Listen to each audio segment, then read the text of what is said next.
বাংলাদেশে ক্লাইমেট চেঞ্জের ইস্যুস আছে, বাংলাদেশের রোহিঙ্গা শরণার্থীর সমস্যা আছে, এবং একজন স্পোক্স পারসন সে তো আর নিজে কোনো পলিসি নির্ধারণ করে না। যেমন আমি ম্যাথিউ মিলারকে বলছিলাম যে তোমার নাম তো বাংলাদেশে একটা হাউস হোল্ড নাম হয়ে গিয়েছে, কিন্তু সে তো আর পলিসি নির্ধারণ করে না, সে তার যেটি থাকে তার পলিসি থেকে যেটি দেয়া হয় সেটিই সে বলে। অনেকে হয়তো বলেন যে একই প্রশ্নের এই উত্তর দিকে এক কথা তো বারবার বলছে, কিন্তু এর বাইরে সে যেতে পারবে না, কারণ তার সামনে যেটি আছে সেটিই বলছে। কিন্তু যেটা আমরা প্রাইভেটলি করেছি, যে শুধু আমি নয়, আমি আজকে কয়েকটা নাম বলতে হয়, আপনাদের খুব ভালো একজন বন্ধু আছেন, বাংলাদেশের ভালো বন্ধু, তিনি হচ্ছেন অ্যাম্বাসেডর উইলিয়াম বি মাইলাম, যিনি আমার পত্রিকার সম্পাদক, আমি যে পত্রিকায় কাজ করি এক্সিকিউটিভ এডিটর হিসেবে। তিনি যখন এরশাদ সরকারের যখন পতন হয় তখন তিনি এই দেশের রাষ্ট্রদূত ছিলেন। তার মানে এটা ভাববার কারণ নাই যে আমেরিকা এরশাদ সরকারের পতন ঘটিয়েছে। তো তারপরে আমাদের সঙ্গে আছে জন ড্যানিলুইচ, খুব ভালো একজন কূটনীতিক। আমরা একটা ছোট্ট টিম করে, শুধু বাংলাদেশের ক্ষেত্রে নয়, অন্যান্য যে সমস্ত দেশে ডেমোক্রেসি ভালনারেবিলিটি আছে, আমার মনে হয় বাংলাদেশের চেয়ে একটু কম হবে, বা শ্রীলঙ্কাতেও আমার নামটি যথেষ্ট পরিচিত, এবং ভারতেও বিশেষ করে আপনারা দেখেছেন যে যখন কংগ্রেসের ফান্ড যখন বন্ধ করে দিল, তারা ইলেকশনের কথা যখন বলছে, কিন্তু প্রধান বিরোধী দলের অ্যাকাউন্টস তারা ফ্রিজ করে দিল। দিল্লির চিফ মিনিস্টার কেজরিওয়ালকে তারা অ্যারেস্ট করলো। ভারতীয় সাংবাদিক কিন্তু অনেকেই আছে, ও তারাও হাসিনার মতো মোদিকে ভয় পায়, কিন্তু কোনো একজন সাংবাদিক এটি প্রশ্ন করলো না যে এই বিষয়টা যুক্তরাষ্ট্র, তোমরা যাদেরকে পার্টনার বলছো, ইন্দো প্যাসিফিক স্ট্র্যাটেজির লিডারশিপ যাদেরকে দিয়েছো, দেশের প্রধান বিরোধী দল যারা লেভেল প্লেইং ফিল্ডের জন্য হাহাকার করছে, তোমাদের কি কোনো প্রতিক্রিয়া নেই? তো এই প্রশ্নের কারণে দীর্ঘ একটি বক্তব্য দিয়েছেন ম্যাথিউ মিলার, তার যথেষ্ট প্রস্তুতি ছিল। আমি প্রশ্ন না করলেও হয়তো তিনি স্টেটমেন্ট আকারে সেটি বলতেন, যার কারণে দেখেছেন যে আমাকে ভারতে কিভাবে আমাকে লাইফ থ্রেড পর্যন্ত আমাকে দিয়েছে। অর্ণব গোস্বামী প্রায় 1 ঘন্টার একটি অনুষ্ঠান বানিয়ে ফেলেছে তার রিপাবলিক টিভিতে। তো এতে করে আমি মনে করছি যেই সমস্ত জায়গায় গণতন্ত্রের সমস্যা আছে, সেই সমস্ত জায়গাকে অ্যাড্রেস করতে হবে, এবং কোনো বৃহৎ শক্তি বলে, কোনো বড় রাষ্ট্র বলে, তাদের একটু ওয়েল ইকুইপড গোয়েন্দা সংস্থা আছে বলে তাদের চোখ রাঙানোতে আমাদের কলম কিন্তু থেমে থাকবে না, আমাদের মাইক্রোফোন স্তব্ধ হবে না। সেটি আমাদের সেই স্পিরিট, সেই স্পৃহা আমাদের মধ্যে আছে বলেই আমরা এগুলি করতে পেরেছি। তো যাই হোক, যেটি বলছিলাম যে আমাদের প্রফেসর আলী রিয়াজ, আমার যার কথা বলতেই হবে, আমাদের যে ছোট্ট টিমে, তিনি অনেক এফোর্ট দিয়েছেন। এমন কোনো মিডিয়া আউটলেট নেই যেখানে তিনি অ্যাপিয়ার হন নাই, কি নিউ ইয়র্ক টাইমস, কি ওয়াশিংটন পোস্ট, সব জায়গাতেই তার একটা বিচরণ ছিল। অর্থাৎ বাংলাদেশের বিষয়টাকে গ্লোবাল প্ল্যাটফর্মে নিয়ে যাওয়ার ক্ষেত্রে এক ধরনের বিষয় আছে যে আপনি অ্যানালিসিস করলেন, বললেন, এটারও অবশ্যই এটার একটা কনসিকুয়েন্স আছে, খুব ভালো কনসিকুয়েন্স। জনমত গঠনের ক্ষেত্রে এটা বিশাল ভূমিকা আছে, কিন্তু আন্তর্জাতিক সম্প্রদায়কে এঙ্গেজ করা, বিশ্ব সম্প্রদায়কে সামনে নিয়ে আসা, এবং যেখানে গণতন্ত্র হুমকির মুখে আছে সেই জায়গাটিকে অ্যাড্রেস করার ক্ষেত্রে যারা কাজ করেছেন তাদেরকে আপনারা, আমার মনে হয় যে এই আন্দোলনের মাধ্যমে যে সরকার প্রতিষ্ঠিত হয়েছে, তাদেরকে অন্তত তাদের প্রতি একটু রেসপেক্ট রাখা উচিত। তো যাই হোক, আমি সাধুবাদ জানাই এই অন্তর্বর্তীকালীন সরকারকে যে তারা খুব ভালো শেষের দিকে একটা কমিশন গঠন করেছেন। দেরিতে হলেও এটা শুরুর দিকেই করা উচিত ছিল, এবং তারা কিছু ভালো মানুষের তারা এখানে সম্মিলন ঘটিয়েছেন, এবং এই রিফর্মসগুলো খুবই জরুরি। কারণ এই রিফর্মসগুলি না হলে পরে আমরা যে আকাঙ্ক্ষার কথা বলছি, এই আকাঙ্ক্ষা তখনই বাস্তবায়ন হবে যখন আমরা ইনস্টিটিউশনগুলোকে বিল্ড আপ করতে পারবো। এট দ্য সেম টাইম ইনস্টিটিউশনগুলো বিল্ড আপের পাশাপাশি, আসতে বলি, মাইক্রোফোন এসছে, ইনস্টিটিউশনগুলো বিল্ড আপের পাশাপাশি যেটি করতে হবে সেটি হলো দীর্ঘদিনের যে আকাঙ্ক্ষা, এই আকাঙ্ক্ষাকে আবার ডিপ ফ্রিজে ঢুকায় দিলে হবে না। সেটি হচ্ছে একটি অবাধ, গ্রহণযোগ্য, ইনক্লুসিভ ইলেকশন। সেটিকেও প্রায়োরিটির মধ্যে রাখতে হবে, ইনস্টিটিউশনগুলোকে রিফর্ম করতে হবে, এবং একই সঙ্গে নির্বাচন রোডম্যাপের পথেও অগ্রসর হতে হবে। আরেকটা জিনিস যদি না করা হয়, এদেশের মানুষ কিন্তু এই অন্তর্বর্তীকালীন সরকারকে ক্ষমা করবে না। সেটি হচ্ছে এই রক্তের বদলাটা কিভাবে? তাদের জবাবদিহিতার মাধ্যমে। শেখ হাসিনাকে ভারত থেকে এনে তাকে জবাবদিহিতার মুখোমুখি করতে হবে, তার বিচার নিশ্চিত করতে হবে, এবং যতগুলো এই ফ্যাসিস্টের দোসররা যারা এই খুন গুমের সঙ্গে জড়িত ছিল তাদেরকে উৎসাহ জুগিয়েছে, শেখ হাসিনাকে দানবীয় রূপ দিতে যারা সর্বতভাবে সহযোগিতা করেছে, হোক সে মেম্বার অফ পার্লামেন্ট, হোক সে কোনো কর্পোরেটের দুর্বৃত্ত, যে কোনো বড় গ্রুপ, তাদেরকে আইনের আওতায় এনে জবাবদিহিতার মুখোমুখি করতে হবে, না হলে পরে এই রক্তের সাথে বেইমানি করা হবে বলে বাংলাদেশের মানুষ মনে করে। তো সুতরাং আমরা চাইব অন্তর্বর্তীকালীন সরকার এই বিষয়ে জিরো টলারেন্স নীতি গ্রহণ করবে, বিন্দু মাত্র ছাড় অনুকম্পা তাদের প্রতি দেখানো যাবে না। এট দ্য সেম টাইম যেটা জুনায়েদ সাকি বলেছেন যে আইন নিজের হাতে তুলে নিয়ে মানবাধিকারের লঙ্ঘন করা যাবে না। যে মানবাধিকারের জন্য আমরা দীর্ঘ 17টি বছর যাবৎ আমরা সংগ্রাম করছি, এই মানবাধিকারকে একটি সফল গণ অভ্যুত্থানের মাধ্যমে একজন আন্তর্জাতিক খ্যাতি সম্পন্ন ব্যক্তিত্ব নোবেল বিজয়ী প্রফেসর মোহাম্মদ ইউনূস যখন সরকার প্রধানের দায়িত্ব নিয়েছেন, তার সরকার পরিচালনার ভেতর দিয়ে কোনো বিশ্ববিদ্যালয়ে পিটিয়ে ছাত্রকে হত্যা করা হবে, এটি বাংলাদেশের মানুষ বরদাস্ত করবে না।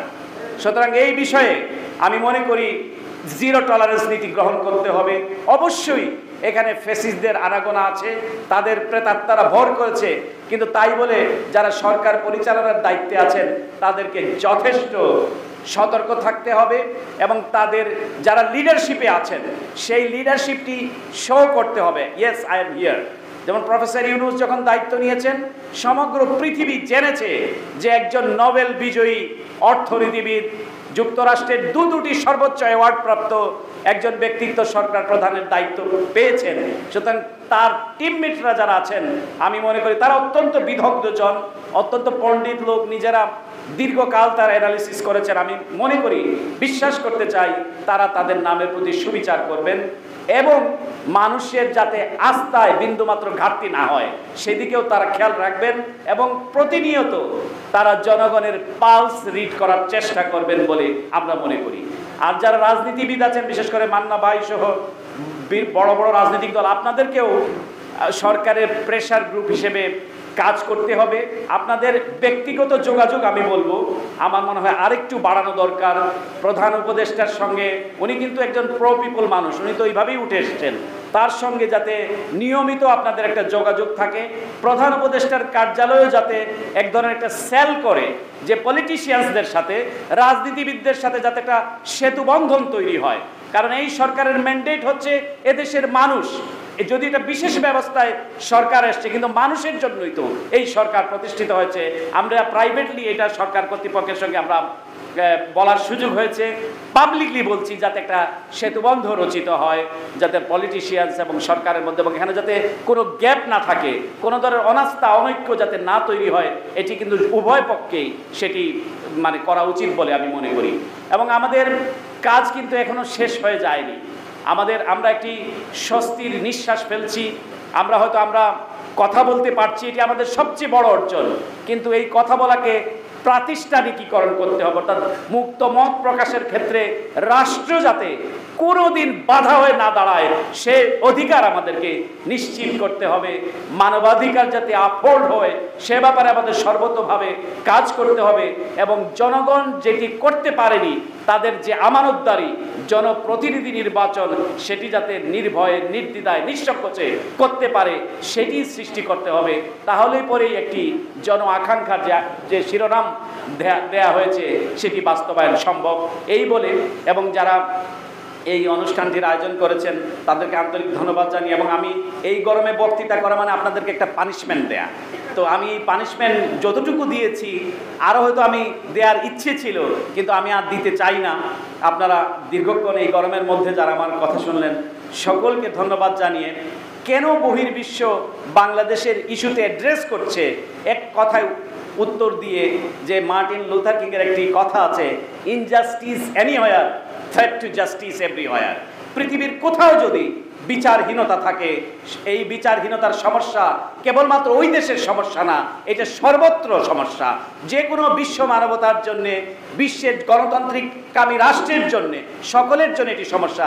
এই কারণে সারা দুনিয়া বাংলাদেশের এই কজকে, বাংলাদেশের এই সমস্যাকে অ্যাড্রেস করেছে। আমি যুক্তরাষ্ট্রকে বলেছি, যখন একটি একতরফা নির্বাচন হয়ে গেল, আমি একটু বলে শেষ করছি, তখন আমি যখন তারা ভিসা সি নীতি ঘোষণা করলো, স্যাংশন দিল, কিন্তু যুক্তরাষ্ট্র তখন বাংলাদেশে তাদের অনেক জনপ্রিয় হয়ে উঠলো, সবাই যুক্তরাষ্ট্রের দিকে তাকিয়ে আছে। আমি যুক্তরাষ্ট্রের পলিসি মেকারদের বলেছি যে পৃথিবীর বিভিন্ন দেশে তোমরা উদ্যোগ নিয়েছ, কিন্তু তোমরা আনপপুলার হয়েছে, তোমাদের অনেক জায়গায় মানুষ সাপোর্ট করেনি। কিন্তু বাংলাদেশে দেখো, প্রতিটি মানুষ তোমাদেরকে সাপোর্ট করছে, তোমাদের জন্য প্রার্থনা করছে। যখন তোমরা বলেছো যে কোনো মূল্যে বাংলাদেশে একটি অবাধ গ্রহণযোগ্য নির্বাচন তোমরা দেখতে চাও এবং তোমরা এটা এনশিওর করবে। সেক্রেটারি ব্লিংকেন প্রাইভেটলি এবং পাবলিকলিও বলেছেন যে হোল ওয়ার্ল্ড ইজ ওয়াচিং, সারা দুনিয়া দেখছে। কিন্তু যখন এটি হলো না, বাংলাদেশে যখন শেখ হাসিনা একতরফা নির্বাচন করলো, তখন আপনারা অনেকেই যুক্তরাষ্ট্রের জনপ্রিয়তা কিন্তু তলানিতে ঠেকেছিল, এবং অনেকে কিন্তু যুক্তরাষ্ট্রের প্রতি যাদের ক্ষোভ আছে সেই ক্ষোভটি ঝাড়তে না পেরে আমার উপরে অনেকে ক্ষোভ ঝেড়েছেন যে আরে ভাই লম্বা লম্বা প্রশ্ন করেন, কথা বলেন, দেখছি এগুলো দেখা আছে যুক্তরাষ্ট্র কি করতে পারে। কিন্তু আমি একটা দিনের জন্য থামিনি। আমি ইউএন সেক্রেটারি জেনারেলকে বলেছি, আমি সেক্রেটারি ব্লিংকেনকে বলেছি এবং পাবলিকলি যে তোমরা এত কথা বললে, ওয়াল স্ট্রিট জার্নাল রিপোর্ট করলো যে বাইডেনের ডেমোক্রেসি প্রমোশন পিছু হটেছে, ওয়াল স্ট্রিট জার্নাল বলেছে, এবং 2+2 মিটিংয়ের কারণে এটি হয়েছে, ওই যে ভারতের এবং এই কারণে। কিন্তু যুক্তরাষ্ট্র বলেছে, আমি প্রাইভেটলিও আমি এটা জিজ্ঞেস করেছি আমাদের জাতীয় নিরাপত্তা উপদেষ্টা, আমাদের বলতে যুক্তরাষ্ট্রের জাতীয় নিরাপত্তা উপদেষ্টা জ্যাক সালিভান সহ অনেকের সাথে কথা হয়েছে যে এটা করলে কি রে ভাই, এটা আপনারা কি করলেন। তখন তারা বলেছে, পাবলিকলি বলেছে এবং প্রাইভেটলিও বলেছে, ন্যাশনাল সিকিউরিটি অ্যাডমিরাল কিরবি, যে যুক্তরাষ্ট্র তার অবস্থান থেকে সরেনি, একই অবস্থানে আছে।